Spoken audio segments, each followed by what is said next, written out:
এখনো পর্যন্ত আগুন নিয়ন্ত্রণে আনা যায়নি। আমরা নজরে রাখতেছি কোনো ভিন্ন উদ্দেশ্য নিয়ে আগুন লাগানো হয়েছে কিনা তা আমরা জানতে পারবো। কি কি ক্ষতিগ্রস্ত হয়েছে সেইটা দেখা, বিশেষ কইরা অর্থ পাচার বা দুর্নীতির ফাইল বা বিডিআর হত্যাকাণ্ড সংক্রান্ত ফাইলগুলো ক্ষতিগ্রস্ত হয়েছে কিনা তা আমরা জানতে পারবো। সাধারণত সকল গুরুত্বপূর্ণ নথির একাধিক কপি থাকে। অনেকে মনে করতেছেন যে সচিবালয়ে আগুন লাগায় সব নথি নষ্ট করে দেওয়া যাবে, তা সম্ভবত ঠিক না, সম্ভাবনা কম। আমি সরকারকে দ্রুততার সাথে জাতিকে জানাইতে বলবো কি কি নথি ক্ষতিগ্রস্ত হয়েছে, কি কি নথি পুনরুদ্ধার করা যাবে, কি কি নথি একেবারেই পুনরুদ্ধার করা যাবে না, কত সম্পদের ক্ষতি হয়েছে, এইটা নিয়ে একটা সুস্পষ্ট ঘোষণা জাতিকে দিতে হবে খুব শীঘ্রই। হাসিনার দোসরদেরকে সচিবালয়ে ভালো ভালো পোস্টে রাখলে এরকম আগুন লাগবেই। 2 দিন পর প্রধান উপদেষ্টার কার্যালয়ে যে আগুন লাগবে না তার কোনো নিশ্চয়তা নাই। যাই হোক, আসেন আজকের আলাপে আসি। এই জিনিসটা দেখছেন আপনারা সকলে যে বঞ্চিত 764 কর্মকর্তাকে ভূত অপেক্ষা পদোন্নতি দিচ্ছে সরকার। 119 জনকে সচিব, 41 জনকে গ্রেড 1 মানে সচিবের সমান বেতন গ্রেড, 528 জনকে অতিরিক্ত সচিব, 72 জনকে যুগ্ম সচিব এবং 4 জনকে উপসচিব পদে পদোন্নতি দেওয়া হবে। এবং এই ভূতাপেক্ষা পদোন্নতি এটা বাস্তবায়নে বকেয়া বেতন, আনুতোষিক এবং পেনশন বাবদ এককালীন 42 কোটি টাকা এবং পরবর্তীকালে পেনশন বাবদ বার্ষিক 13 কোটি টাকা বরাদ্দ করার কথা বলা হয়েছে। প্রত্যেক বছর 13 কোটি টাকা করে বরাদ্দ লাগবে অ্যাডিশনাল। এই সময় তো 42 কোটি লাগবেই, এরপরে প্রত্যেক বছর 13 কোটি টাকা এগুলোকে পাওয়ার জন্য লাগবে। এই সরকারকে যে কি করা দরকার মাঝে মাঝে বুঝতে পারি না। মাঝে মাঝে কথা বলেও আমাদের সাথে, শোনেও কথা। এই যে বিডিআর কমিশন নিয়ে রিকমেন্ডেশন চাইছিল, দিছিলাম, শুনছে, কিন্তু এইটা যে করলেন প্রশাসন নিয়ে আলাপ করেছিলেন কারোর সাথে, কারণ মতামত নিছিলেন? নেন নাই, আমি শিওর। মতামত নেওয়াটা এই কারণে জরুরি না যে আমারে বা কাউরে গুরুত্ব দিতে হবে, জি না। কারণটা হচ্ছে আপনারা তো সামলাইতে পারেন না, পারতেছেন না। এই দেখেন আজ এই আন্দোলন করে তো কাল আরেকজন আন্দোলন করে, পাল্লায় যেমন ব্যাং মাপা যায় না, ঠিক তেমনি আপনি আমলাগেরে সামলাইতে পারতেছেন না। পারতেছেন না কারণ কেমনে সামলাইতে হবে এটাই জানেন না আপনারা। আমি বঞ্চিত, এটা তো কোনো কোয়ালিফিকেশন হইতে পারে না। কোন আক্কেলে আপনারা এইসব আমলাদের এই সমস্ত দাবি মানতেছেন? কোন আক্কেলে এই দুঃসময়ে আপনি 42 কোটি টাকার বরাদ্দ দিতেছেন এইগুলোর জন্য? এই আমলাতন্ত্রের কোনো নৈতিক অধিকার আছে বিপ্লবোত্তর সরকারের কাছে কিছু চাওয়ার? বিন্দুমাত্র অধিকার নাই। এই কথা বলতে পারেন না কেন আপনারা? এই ব্যুরোক্রেসি হাসিনারে টিকায় রাখছে না? হাসিনার নির্বাচন এরা করছে না? 2014 নির্বাচন, 2018 নির্বাচন, এমনকি 2024 নির্বাচনে যারা ডিসি ছিল, যারা ইউএনও ছিল, যারা এসপি ছিল, তারা আছে না? পুরা ব্যুরোক্রেসিরে পাছায় লাথি দিয়ে বের করে দিলে কি সমস্যা হইতো? কিছু হইতো না। আওয়ামী লীগের আন্দোলনে জনতার মঞ্চ কইরা মহিউদ্দিন খান আলমগীরের নেতৃত্বে নামে আসছিল না আমলারা, করেছিল না জনতার মঞ্চ। কামটা ভালো হয়েছিল না খারাপ হয়েছিল সেটা ভিন্ন আলাপ, কিন্তু নাম ছিল তো আওয়ামী লীগের লোকেরা। এই যে আমলারা বঞ্চিত বঞ্চিত করিচ্ছে, এর নাম ছিল বঞ্চিত। গল্প নিয়ে আসিছেন এখন, তাই না? সেজন্য আপনাদের কম্পেনসেট করতে হবে। ভালো আবদার তো। এই হাসিনার আমলে গুম হয়েছে কতজন, জেলে পড়ছে কতজন, আয়না ঘরে ছিল কতজন, পঙ্গু হয়েছে কতজন, বাড়ি ঘর গেছে কতজনের, সম্পদ গেছে কতজনের, জীবন গেছে কতজনের, দেশ ছাড়া হয়েছে কতজন আমার মতো। কারে কম্পেনসেট করছেন? এদের কম্পেনসেশন কে করবে? কোন আক্কেলে কম্পেনসেশন চাইতেছেন আপনারা? আর কোন আক্কেলে প্রফেসর ইউনূসের সরকার দিতেছে এই টাকা? শহীদ পরিবারকে প্রতিশ্রুত 30 লাখ টাকা দিতে পারে নাই, আহতদের সুচিকিৎসা করতে পারে নাই, পুনর্বাসন তো দূরের কথা। আর এই আমলাদের টাকা দিতেছেন 42 কোটি টাকা। টাকা কি খোলাম কুচি? এই আমলারা আবার নিতেছে হ্যাংলার মতো। লজ্জাও লাগে না আপনাকে? রে চিনেছেন সারা জীবন ঘুষের টাকা গোনা, আর লোভ ছাড়া তো কোনো বৈশিষ্ট্য নাই রে ভাই আপনাদের। কোন সরকারি কর্মচারীদের যদি সত্যিই কম্পেনসেট করতে হয় তাইলে সেটা সামরিক বাহিনীকে করতে হবে। সামরিক বাহিনীর নির্যাতিত, বঞ্চিত, চাকরিচ্যুত অফিসার সৈনিকেরা এই লড়াইয়ে ছিল, ভূমিকা রাখছে যে যার অবস্থানে থেকে। এরাই গুম হয়েছে, এরাই চাকরিচ্যুত হয়েছে, এরাই দেশ ছাড়া হয়েছে। একজন আমলা গুম হয়েছে, একজন আমলা জেলে গেছে, একজন আমলার চাকরি গেছে। এরা দেশে বিদেশে থেকে বিরচিত ভূমিকা রাখছে। শুধু তারাই না, তাদের পরিবার নিয়ে ডিএইচএসে মিছিল করেছে, সাবেক আর্মি চিফ সহ সিনিয়র অফিসাররা প্রকাশ্যে মিটিং করেছে, বিবৃতি দিছে, সমাবেশ করছে। দেখেন ইকবাল করিম ভুইয়া কি কইতেছেন 4ই আগস্টের কথা। এটা দেশের নীতি নির্ধারকরা যদি বিবেক, বুদ্ধি ও হৃদয়হীন হয়ে না পড়তেন তাহলে গত কয়েক সপ্তাহে বাংলাদেশের ইতিহাসের সবচেয়ে বড়, করুণ ও মর্মান্তিক এই হত্যাকাণ্ড সমূহের ঘটনাগুলো ঘটত না। সুস্থ মস্তিষ্কের কোনো বিবেকবান মানুষের পক্ষে দেশে এমন একটা যুদ্ধ পরিস্থিতি মেনে নেওয়া সম্ভব না। আমরা নিজেরা নিজেদের সাথে যুদ্ধ করতে পারি না। আমাদের দেশটাকে, এই প্রিয় রাজধানী ঢাকা ও জেলা শহরগুলোকে যুদ্ধক্ষেত্রে পরিণত করতে দিতে পারি না। তাই আজ এখানে দাঁড়িয়ে ব্যর্থহীন ভাষায় বলছি, ইনশাল্লাহ তা আমরা করতে দেব না। সকল শ্রেণী ও পেশার মানুষকে সাথে নিয়ে ঐক্যবদ্ধভাবে শান্তি প্রতিষ্ঠায় সচেষ্ট থাকবে। এই জনপ্রিয় সাবেক সেনা প্রধানকে আমাদের সবার কৃতজ্ঞতা জানানো উচিত। উনি সাহসের সাথে দাঁড়ানোর জন্য এই পরদিন সেনাবাহিনীর জুনিয়র অফিসার আর সৈনিকেরা ছাত্র জনতার উপরে গুলি চালাইতে অস্বীকার করে। পরদিন যদি গুলি চলতো, জেনারেল ইকবাল করিম ভুইয়া কয়েকজন সিনিয়র অফিসারদের নিয়ে আর্মি কনভয়ের সামনে দাঁড়াইতেন। এই পরিকল্পনা ওনাদের ছিল। আমি 4 তারিখ রাতে এটা জানাইছিলাম প্রফেসর ইউনূসকে যে স্যার, কালকে আর্মি গুলি চালাইতে পারবে না, জেনারেল ভুইয়া সর্বশক্তি দিয়ে ঠেকাই দিবেন। এটা প্রফেসর ইউনূস জানতেন। অথচ এই বীরকে আমরা সামান্যতম সম্মান জানাইলাম না। সামরিক বাহিনীর অফিসার যারা বঞ্চিত হয়েছে, নির্যাতিত হয়েছে, নিপীড়িত হয়েছে, তাদের কাউকে অ্যাকনলেজ করলাম না, কাউরে না। প্রফেসর ইউনূসের টাইম হয় সোহেল তাজরের ডাইকা কথা বলার, টাইম হয় না জেনারেল ইকবাল করিম ভুইয়াকে ডাইকা ওনারা ধন্যবাদ দেওয়ার, টাইম হয় না। টাইম হয় না বিডিআর বিদ্রোহে যে সমস্ত সেনা অফিসারদের প্রতিবাদ করার জন্য চাকরি গেছিল তাদেরকে ডাইকায় না কথা বলার। ইকবাল করিম ভুইয়ার সার্ভিস, ওনার ইমেজকে, ওনার সামর্থ্যকে দেশের কাজে লাগানোর কথা মনে হয় না। ইকবাল করিম ভুইয়া আপনার পাশে দাঁড়াইলে ওয়াকার সাহেবের ইন্ডিয়ান ফরেন সেক্রেটারি শিডিউল ছাড়া মিটিং করতে পারতো না। মুজিব বলছিল না যে তিনি আমার কথা রাখলেন না, তিনি রাখলেন ভুট্টো সাহেবের কথা। আপনার আশেপাশে তো সব ভুট্টো সাহেবদের বসায় রাখছেন প্রফেসর ইউনূস। কার কেমন দক্ষতা দেখতেছেন তো, আপনি দেখতেছেন তো, জাতীয় দেখতেছে। কাদেরকে নিয়ে এসে বসাইছেন?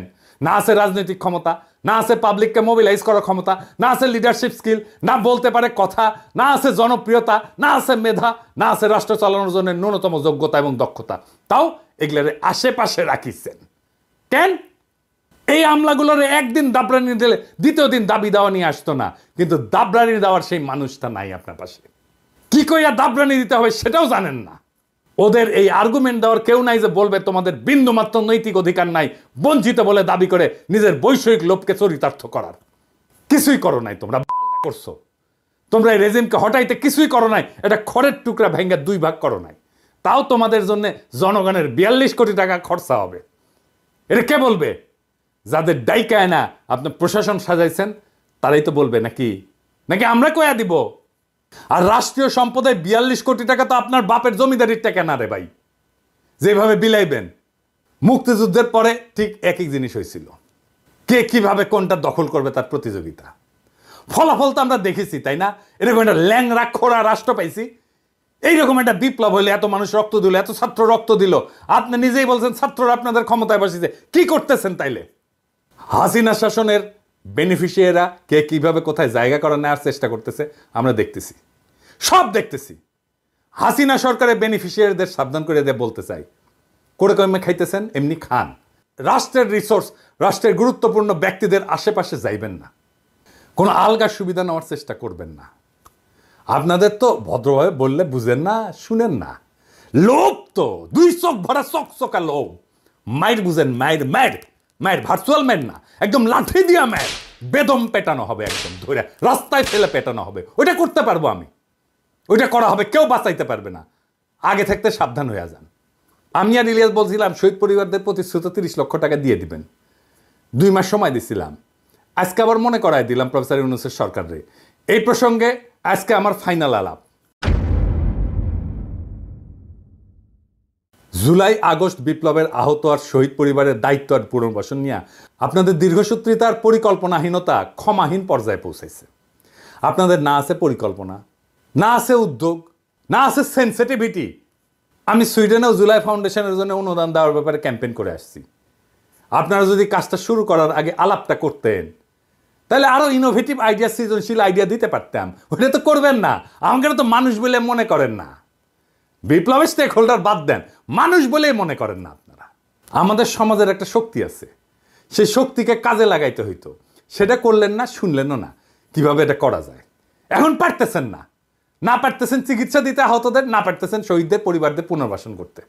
আমি নিজে ব্যক্তিগতভাবে 2টা পরিবারের দায়িত্ব নিছি, আনাসের পরিবার আর রাখির দায়িত্ব নিছি বাবা হিসাবে। আনাসের বাবা একটা সম্মানজনক চাকরি করতেছে, রাখি এখন চাকরি করতে পারবে না, কারণ ওর বাচ্চাটা ছোট। তাই আমি ওর পুরা পরিবারের দায়িত্ব নিছি। রাখি আগের বাসায় আছে, বাসা ছাড়তে হয় নাই। টাকার অভাবে ওর গয়না বন্ধক দিয়া টাকা ধার করছিল 3.5 লাখ টাকা, সেটা ছাড়াই আনছে ও টাকাটা শোধ দিয়া। ওর পরিবারের সকল খরচ আর সন্তানের লেখাপড়ার দায়িত্ব আমার। খোদা তাআলা আমার সামর্থ্য দিছে, চাইলে আমি আরও শহীদ পরিবারের দায়িত্ব নিতে পারবো, আমি নিবও সেটা। রাখির জীবন যেন নিশ্চিন্ত আর নির্বিঘ্নে কাটে, তার জন্য সব কিছু করবো, যা যা করার দরকার করবো, যার যার দায়িত্ব নেব, প্রত্যেকটা পরিবারের আমি সব কিছু করবো। রাখির সাথে কথা হইলে দেখেন সে কত নিশ্চিন্ত থাকে, নির্বিঘ্ন থাকে। ইদানিং আমার মতো 1 লাখ পিনাকি আছে, আরো বেশি আছে বাংলাদেশে আছে, যারা রাখিদের আনাজদের পরিবারের দায়িত্ব নিতে চায়, আন্তরিকভাবে চায় এবং নেবেও। তাদের শক্তিকে কাজে লাগাইতে পারতেন। এই যে মডেল আমি দিলাম রাখিরে নিয়া, আনাসরে নিয়া, এটাই হয়তো আমাদের জুলাই শহীদ পরিবার আর আহতদের পুনর্বাসনের সবচেয়ে সাস্টেনেবল মডেল। আর এই মডেল তো আমার না, প্রফেসর ইউনূসের দেখানোর কথা ছিল, ঠিক কিনা? প্রফেসর ইউনূস একটা শহীদ পরিবারকে নিজের কাছে রাখতে পারতেন না? চাকরি দিতে পারতেন না? দায়িত্ব নিতে পারতেন না? অবশ্যই পারতেন, ব্যক্তিগত সামর্থ্য পারতেন। ওনার নিজের প্রতিষ্ঠান আছে না, ইউনূস সেন্টার আছে না? একটা পরিবারের দায়িত্ব নিতে পারে না? নিছে? নাই। ওনার উপদেষ্টারা পারেন না প্রত্যেকে একজন করে পরিবারের দায়িত্ব নিতে, আহত বা শহীদ পরিবারের? একটা আহত বা শহীদ পরিবারের দায়িত্ব নিতে ওনাদের সমস্যা কি? উনি যাদের যাদের ডেকে চাকরি দিয়েছে, পত্তর দিয়েছেন, মন্ত্রী বিশেষ সহকারী বানাইছেন, ওদের দিতে পারে না? তারা একজন করে দায়িত্ব নিতে পারতো না? দেখতেন সামাজিক উদ্দীপনা তৈরি হতো সারা দেশ জুড়ে শহীদ আর আহত পরিবারের দায়িত্ব নেওয়ার। ঢাকা শহরে কত মুরব্বী বাচ্চা কাচ্চা বিদেশে থাকে, একা থাকেন, বিশাল বড় বাড়ি ফাঁকা পড়ে থাকে। রাখির মতো একটা মেয়ে আর রাখির মেয়ের মতো একটা নাতি পেলে ওনাদের জীবনটা আনন্দময় হইতো।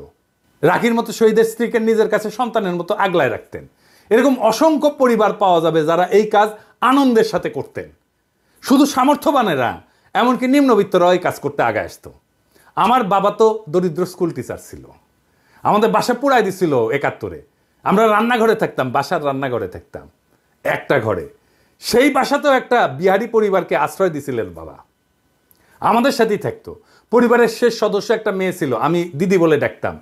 উনি জীবনের শেষ দিন পর্যন্ত আমাদের বাসাতেই ছিলেন এবং আমাদের বাসাতেই শেষ নিঃশ্বাস ত্যাগ করছেন। আমিও তারে বড় বোনের মতোই দেখতাম, উনিও আমার ছোট ভাইয়ের মতোই স্নেহ করতেন। মির্জা ফখরুলের বাসায় শুধু ওবায়দুল কাদের থাকবে কেন? একটা শহীদ পরিবার আশ্রয় নিতে পারে না? যে মির্জা ফখরুলের বাসায় তো আছে না ওবায়দুল কাদের, পালাবো না? দরকার হলে মির্জা ফখরুলের বাসায় গিয়া থাকবো। কি থাকতে দেবেন? ঠাকুর গায়েটা বাড়ি আছে না, এই যে দেখেন।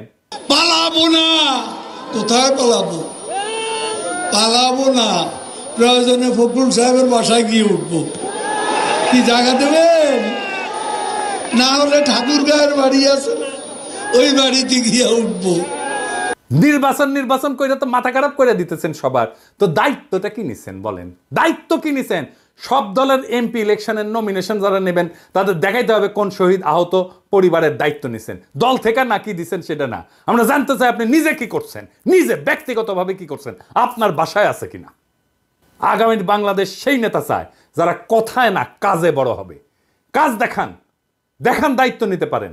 এটা শহীদ পরিবারের দায়িত্ব নেওয়ার হ্যাডম নাই, দেশের দায়িত্ব নেবেন। হ্যাঁ, খারান হাইচানি আর কেউ আমাদের ধরেন, আগে দেখান আপনারা পারেন দায়িত্ব নিতে, তারপরে ভোট চাইতে আসেন।